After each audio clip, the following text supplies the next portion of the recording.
Hi guys, have a nice day. Today I will going to show you on how to set up a small business for a restaurant.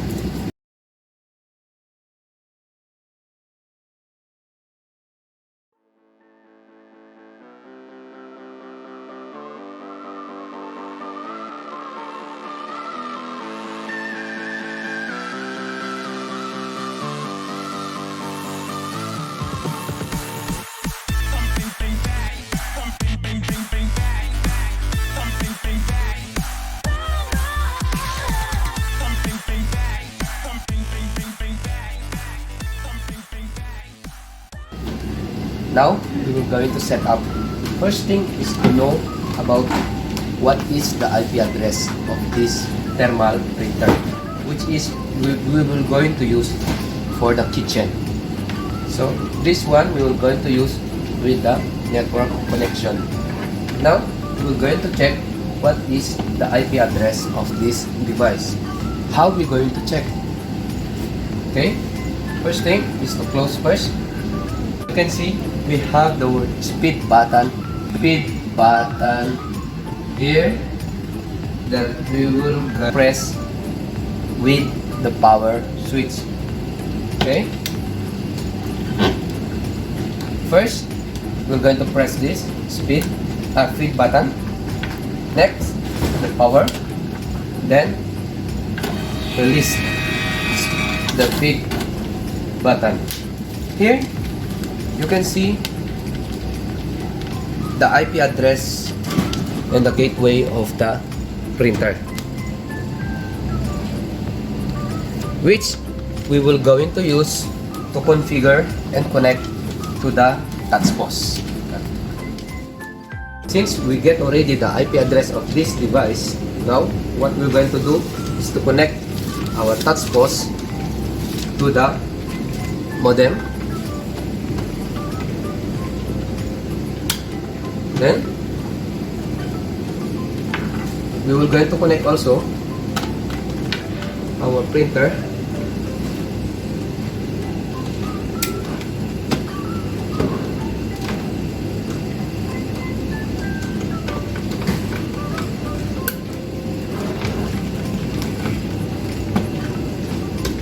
okay. Since we connect already, we are already ready to configure what is the IP address of this and change into our network settings. Okay, we go now to our network settings. First, to communicate with this thermal printer with our post is we need to change the IP address of this touch post. So we go to open network sharing, local area network settings, properties, IPv4, then click the properties, set up the IP address for this touch post. Since we have the default IP address of this thermal paper, which is the 192.168.1.100, now we will going to put also here in our touch post 192.168.1.101, and then the subnet is 255.255.255.0. Then click OK, close, then close. We have done already to set up the IP address of our network settings to our touch post. We are now ready to change the IP address of our device printer. What we're going to do next is to go to our tools for the printer. Here you can see the X printer tools. Double click the X printer tools for us to change the IP address, default IP address of this printer. Since we are using a network, we can select the port .net or net connection, the printer type, which is we use for this device. To confirm it is connected, click the connect button, and you can see here the connection successfully. Then how are we going to change? We are going to put it here, our new IP address, which is example we have 10.100, something like that, and then set the IP address. Printer address set success. Okay, verify that you successfully changed the IP address of the device printer is we are going to do again the self-test. Okay, same thing we were going to do like what we did last time. Press the fit button, then release.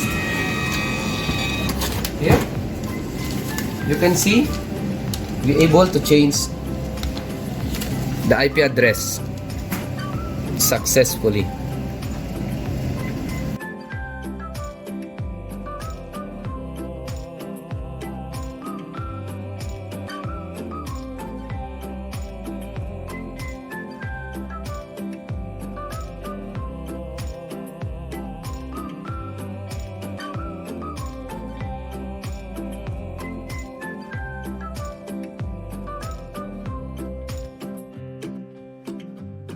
From the port connection, we will going to add the IP address of our device printer. Click add port, then click the standard TCP/IP port, click new port button, then click next, then type or enter the IP address of our device. Then click next. Wait until detecting the TCP/IP port printer.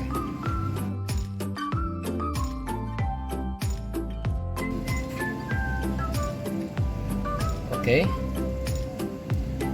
Here, you're going to select the device type. Since generic network cards is selected, we click next. Then the port connection as it is, click finish, then click close.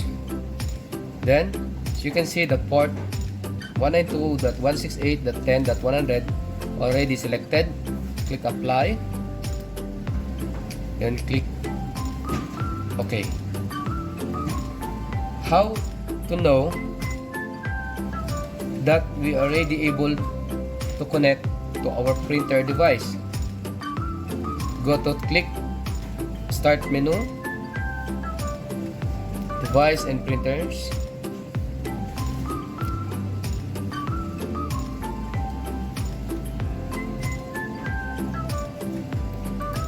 then the one we installed, the XP-80C, click printer properties, then print test.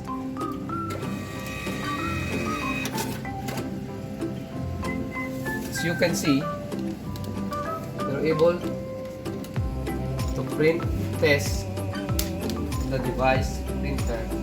We're going to change the name of our printer into the kitchen.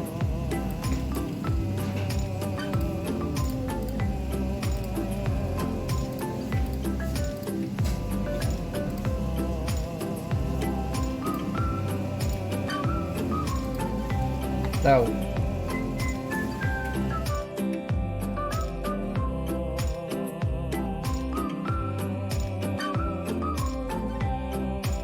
since our kitchen printer already set up, now we will going to set up also our receipt printer or our docket printer. The same thing we are going to do. We go to our taskbox. On the desktop, you can see here the XP printer driver. Since they are both XP printer, we are going to use to install again the driver, another driver printer name for this receipt printer. Click the XP printer driver on the desktop, and here the default printer interface is in other. Now this printer docket or the receipt printer, we're going to use the USB connection. Select the USB, select XP80C and set as a default. We're going to check the port connection by clicking check USB port. By clicking the check USB port, you can see here the printer port connection. Now click install. Click yes to configure again the printer. The next is to name the printer as a receipt. Go to start menu, device and printers, then click the selected printer as default. Go to printer properties, then select XP80C properties, name it to receipt printer.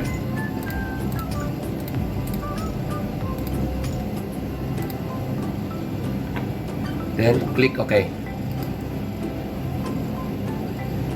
Now we are ready with our printer. We will go now to set up the cash drawer. In the printer devices, we select the receipt printer, click printer properties. From the device settings tab, select on the installable option cash drawer, then click apply and click OK. We're going to set up our cash drawer to the printer. Okay, at the back of the printer, you can see here the port connection for our printer. Just connect to this and that's it. We're going to try to test the printer if this cash drawer will open by this printer. Test. Good.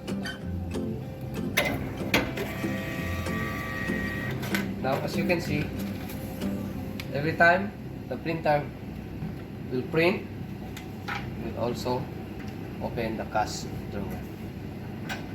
And then that's it. Now we are ready to set up the POS system to connect to our devices. So come and we will going to show it to you.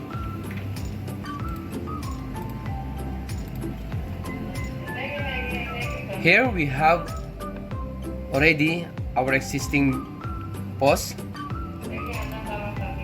I'll show you on how to set up this free Salesforce POS on our next video.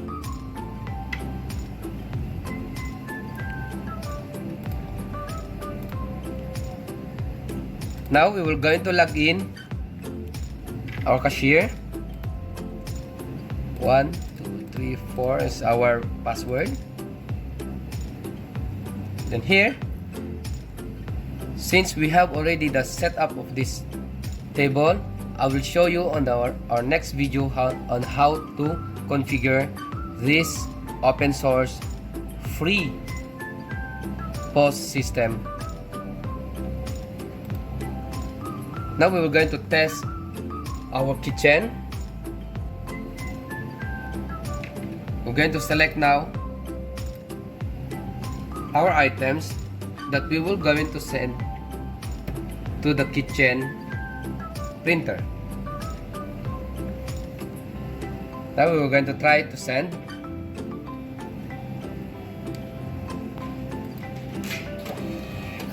As you can see, we have here the printer docket with on the kitchen order.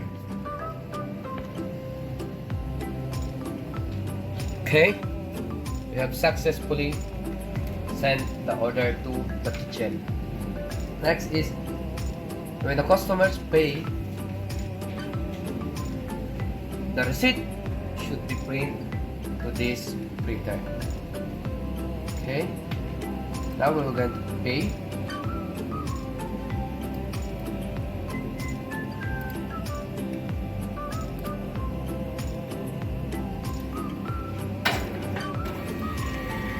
As you can see, the receipt, official receipt, was sent to the receipt printer, and our cash drawer also open at the same time. So that's all our video. Thanks for watching. Subscribe, like, and share.